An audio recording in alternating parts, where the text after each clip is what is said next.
Hello बच्चों, हिंदी निधि में आप सभी का स्वागत है।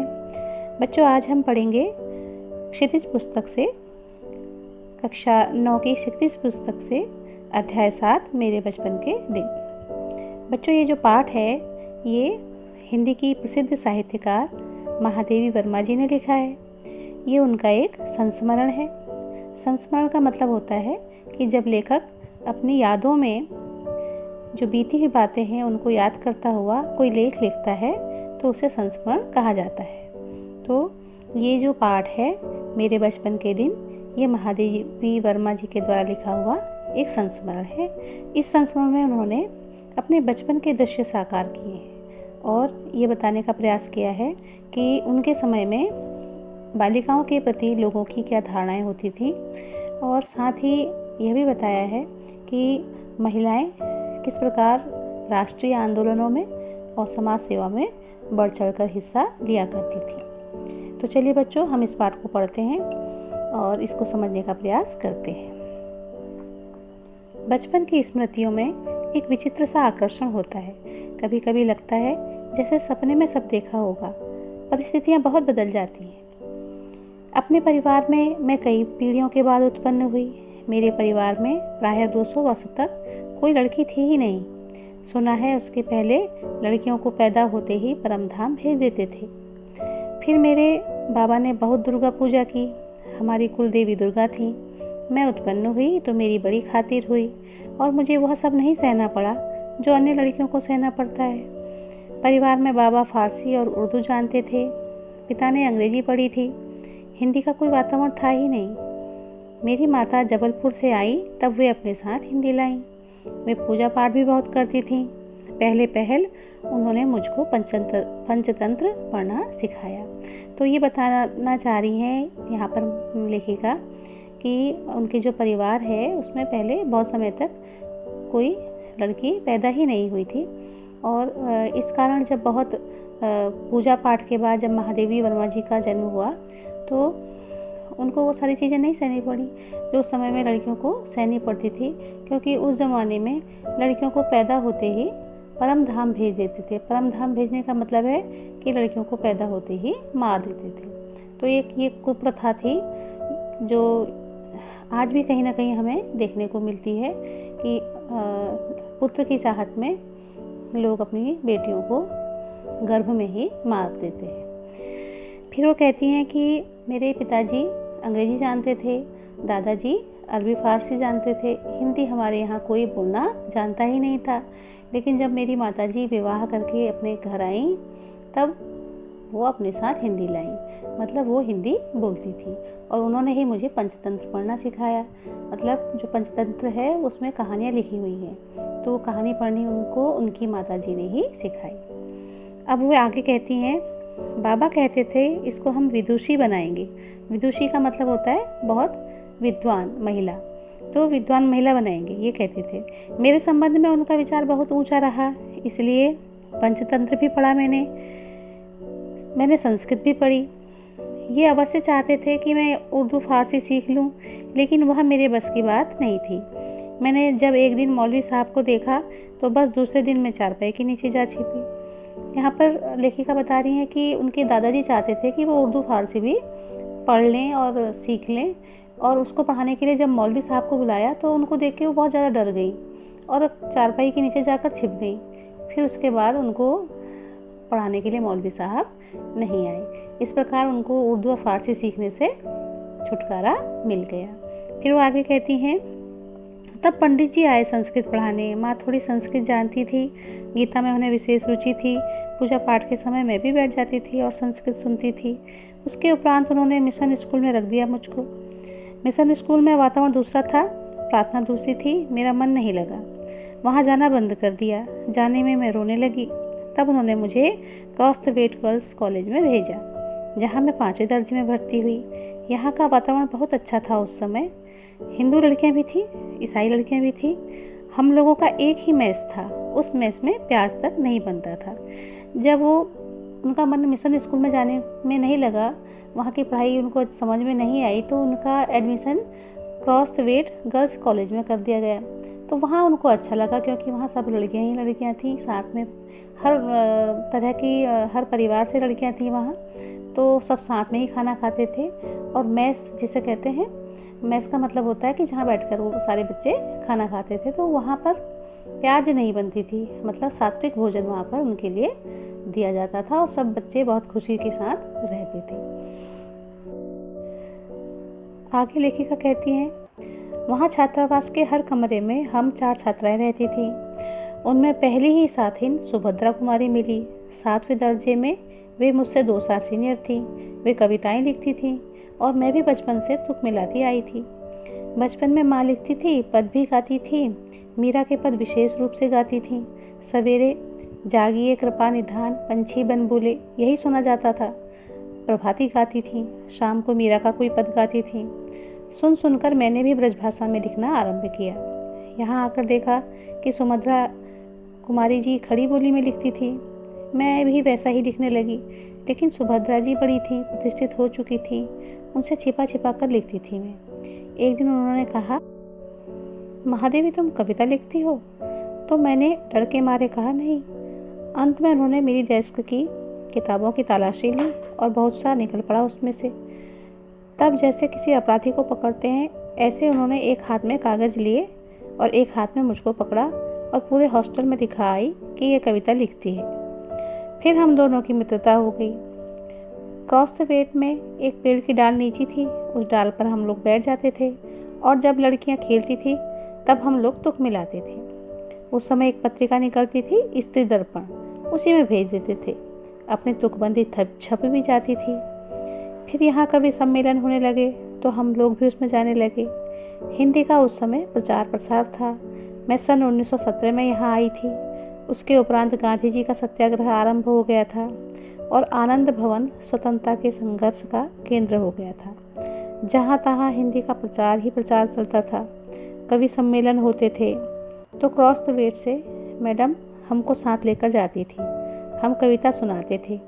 कभी हरिऔध जी के दर्शन होते थे, कभी श्रीधर पाठक के होते थे, कभी रत्नाकर जी होते थे, कभी कोई होता था। कब हमारा नाम पुकारा जाए बेचैनी से सुनते रहते थे।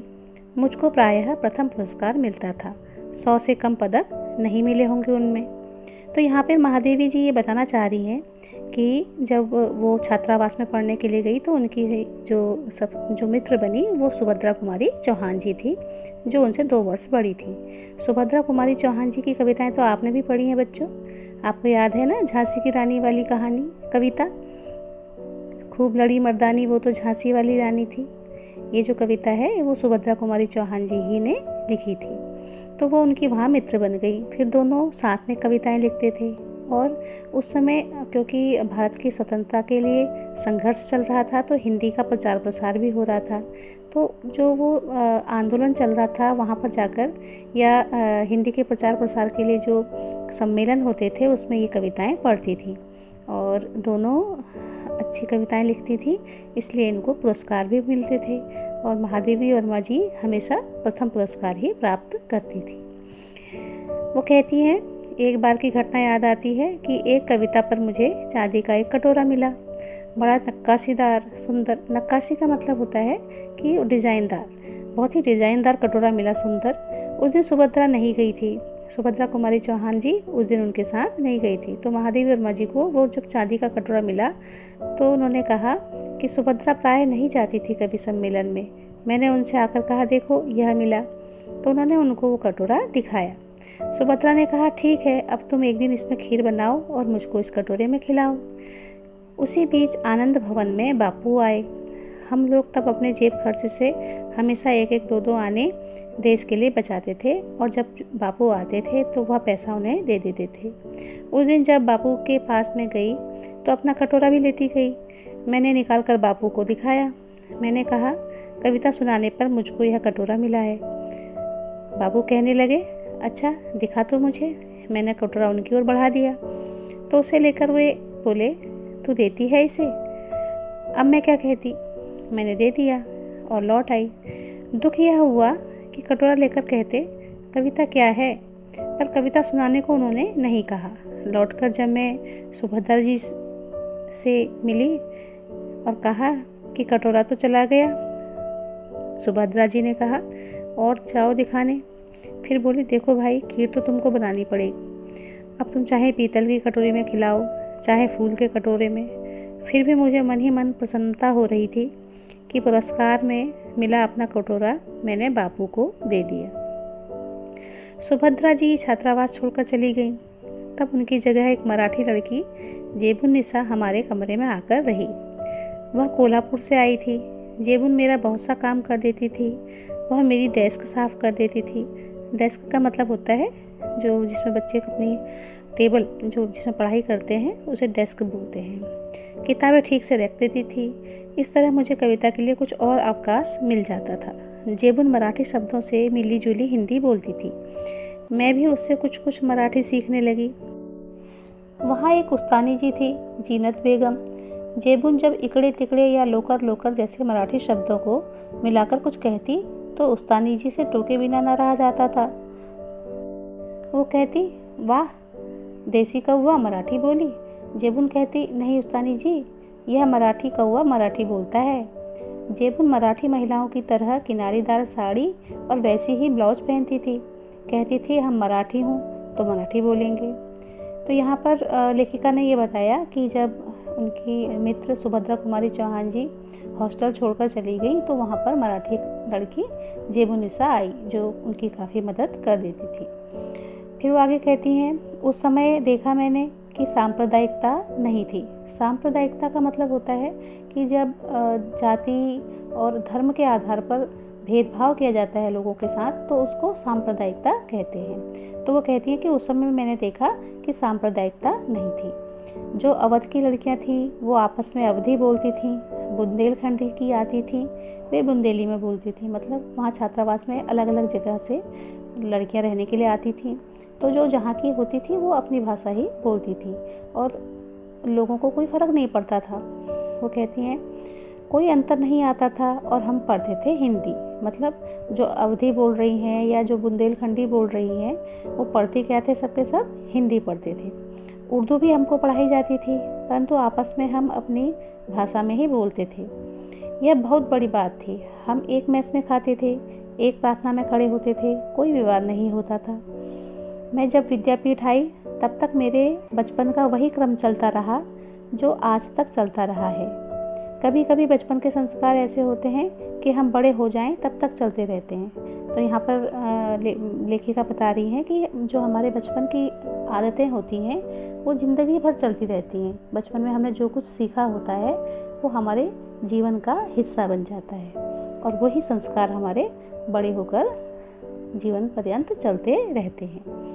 फिर लेखिका कहती हैं कि बचपन का एक और भी संस्कार था कि हम जहाँ रहते थे वहाँ जवारा के नवाब रहते थे। जवारा कोई स्थान या कोई जगह का नाम है और वहाँ के जो नवाब थे वो वहीं रहते थे जहाँ महादेवी वर्मा जी रहती थी। उनकी नवाबी छिन गई थी। वे बेचारे एक बंगले में रहते थे। उसी कंपाउंड में हम लोग रहते थे। बेगम साहिबा कहती थी, हमको ताई कहो। हम लोग उनको ताई साहिबा कहते थे। मतलब जवारा के जो नवाब उनके घर के पास रहते थे उनकी जो पत्नी थी बेगम साहिबा वो बच्चों से कहती थी कि हमको ताई बोलो और सारे बच्चे फिर उनको ताई साहिबा कहते थे। उनके बच्चे हमारी माँ को चची जान कहते थे। हमारे जन्मदिन वहाँ मनाए जाते थे, उनके जन्मदिन हमारे यहाँ मनाए जाते थे। उनका एक लड़का था, उसको राखी बांधने के लिए वे कहती थी, बहनों को राखी बांधनी चाहिए। राखी के दिन सवेरे से उसको पानी भी नहीं देती थी और कहती थी राखी के दिन बहनें राखी बांध जाएं तब तक भाई को निराहार रहना चाहिए। निराहार का मतलब होता है बिना आहार के, यानी कि बिना भोजन के भूखा रहना चाहिए। बार बार कहलाती थी भाई भूखा बैठा है राखी बंधवाने के लिए। फिर हम लोग जाते थे, हमको लहरिए या कुछ मिलते थे। इसी तरह मुहर्रम में हरे कपड़े उनके बनते थे तो हमारे भी बनते थे। फिर एक हमारा छोटा भाई हुआ वहाँ, तो ताई साहिबा ने पिताजी से कहा, देवर साहब से कहो मेरा नेक ठीक करके रखे। नेक का मतलब जैसे जब घर में कोई शुभ काम होता है तो बहनों को या भाभीयों को जब कुछ पैसे दिए जाते हैं तो उसको नेक बोलते हैं। तो वो ऐसे ही कह रही थी कि देवर से कहो कि मेरा नेक ठीक करके रखे, मैं शाम को आऊँगी। वे अरे हमारी माँ को वो दुल्हन कहती थी। कहने लगी, दुल्हन जिनके ताई चाची नहीं होते हैं वो अपनी माँ के कपड़े पहनते हैं, नहीं तो 6 महीने तक चाची ताई पहनाती है। मैं इस बच्चे के लिए कपड़े लाई हूँ, यह बड़ा ही सुंदर है। मैं अपनी तरफ से इसका नाम मनमोहन रखती हूँ। वही प्रोफेसर मनमोहन वर्मा आगे चलकर जम्मू यूनिवर्सिटी के वाइस चांसलर रहे, गोरखपुर यूनिवर्सिटी में के भी रहे। कहने का तात्पर्य यह है कि मेरे छोटे भाई का नाम वही चला जो ताई साहिबा ने दिया। उनके यहाँ भी हिंदी चलती थी, उर्दू भी चलती थी। यूँ अपने घर में वे अवधी बोलती थे। वातावरण ऐसा था उस समय कि हम लोग बहुत निकट थे। आज की स्थिति देखकर लगता है जैसे वह सपना ही था। आज वह सपना कहीं खो गया है। शायद वह सपना सत्य हो जाता तो भारत की कथा कुछ और होती। तो यहाँ पर लेखिका बता रही हैं कि किस प्रकार एक मुस्लिम धर्म को मानने वाले नवाब साहब के साथ उनका बिल्कुल परिवार का जैसा रिश्ता था। उनके छोटे भाई का नाम भी उन्हीं ताई साहिबा ने रखा था और वही नाम उन्होंने बच्चे का रखा, मनमोहन। और वो जो मनमोहन उनका भाई था वो बड़ा होकर वाइस चांसलर बन गया था, गोरखपुर यूनिवर्सिटी में भी और जम्मू यूनिवर्सिटी में भी। तो इस प्रकार वो बताती हैं कि उस समय हमारा जो समाज था वो कितना अच्छा था, सब लोग मिलजुल कर रहते थे। और आज का जो समाज है जिसमें सांप्रदायिकता बहुत अधिक बढ़ गई है और छोटी छोटी बातों में जो लोग हैं वो आपस में लड़ने लगते हैं, तो ये सारा जो समाज में इस समय जो चल रहा है ये भारत की एक बिगड़ी हुई तस्वीर दिखाता है। और वो जो बीता हुआ समय है, जो उनका अच्छा समय था, वो एक सपना सा लगता है। और वो कहना चाहती हैं कि कितना ही अच्छा होता कि मेरा वो जो सपना, बचपन की जो बातें थी वो आज भी सच्ची हो जाती। तो इस प्रकार उन्होंने अपने बचपन की बातों को याद किया है और बताया है कि समाज कितना अधिक परिवर्तित हो गया है। तो बच्चों, अब हम इसके कुछ प्रश्नों को भी देख लेते हैं और उसके उत्तर भी आपको बता देते हैं। तो इसमें जो महत्वपूर्ण प्रश्न हैं उनके उत्तर मैं यहाँ पर आपको बता देती हूँ। जैसे इसमें एक प्रश्न है, लेखिका उर्दू फारसी क्यों नहीं सीख पाई? तो इसका उत्तर तो आप सभी लोग जान गए होंगे कि जो मौलवी साहब थे उनसे वो डर गई थी। तो चलिए फिर भी मैं इसका एक सही ढंग से उत्तर बता देती हूँ कि लेखिका के परिवार में उनके बाबा ही फारसी और उर्दू जानते थे। वे चाहते थे कि लेखिका भी उर्दू फारसी सीख ले, परंतु लेखिका की रुचि उसमें नहीं थी और न ही उन्हें लगा कि वे इसे सीख पाएंगी। एक दिन मौलवी साहब पढ़ाने आए तो वे चारपाई के नीचे जा छिपी। उसके बाद वे आए ही नहीं। इस तरह लेखिका उर्दू फारसी नहीं सीख पाई। फिर एक और प्रश्न है इसमें कि लेखिका ने अपनी माँ के व्यक्तित्व की किन विशेषताओं का उल्लेख किया है? तो इसका उत्तर है, लेखिका महादेवी वर्मा की माँ हिंदी बोलती थी। उनका पूजा पाठ में विश्वास था। वे संस्कृत भाषा भी जानती थी। गीता पढ़ने में भी उनकी रुचि थी। वे लिखती और पद गाती थी। मीरा के पदों में उनकी विशेष रुचि थी। तो ये उनकी विशेषताएं हैं। तो ये 2 प्रश्न इसके महत्वपूर्ण प्रश्न हैं बच्चों। और इसके साथ ही इसमें कुछ भाषा अध्ययन के अंतर्गत एक प्रश्न है कि पाठ में से निम्नलिखित शब्दों के विलोम शब्द ढूंढकर लिखिए। अब आपको तो पता ही है विलोम किसे कहते हैं, विपरीत अर्थ। तो जैसे विद्वान का विलोम क्या है? मूर्ख। अनंत का विलोम क्या होगा? अंत। निरपराधी का क्या होगा? अपराधी। दंड का क्या है? पुरस्कार। शांति का विलोम है विवाद।